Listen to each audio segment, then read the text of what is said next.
बाबासाहेब आंबेडकर आपली ताकद आहे, या ताकदीला घेऊनच हे युद्ध आपल्याला जिंकायचं हे कायम लक्षात ठेवा.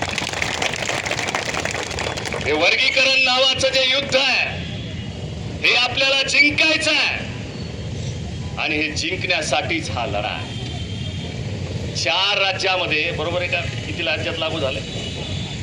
5 राज्यामध्ये वर्गीकरण लागू झालं. 5 राज्यामध्ये त्याला कुठेही विरोध झाला नाही.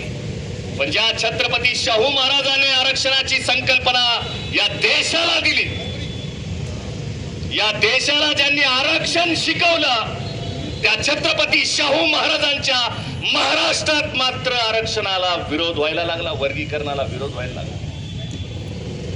देवेंद्र फडणवीस साहेबांमध्ये जर खरंच हिम्मत असेल,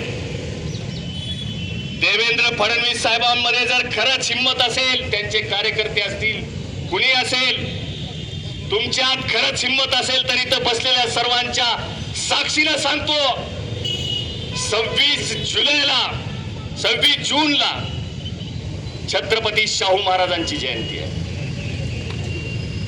छत्रपती शाहू महाराजांची जयंती आहे, न्याय दिवस आहे. तुमच्यात खरंच हिम्मत आहे तर शाहू महाराजांच्या जयंतीच्या दिवशी आरक्षणाचं वर्गीकरण करा.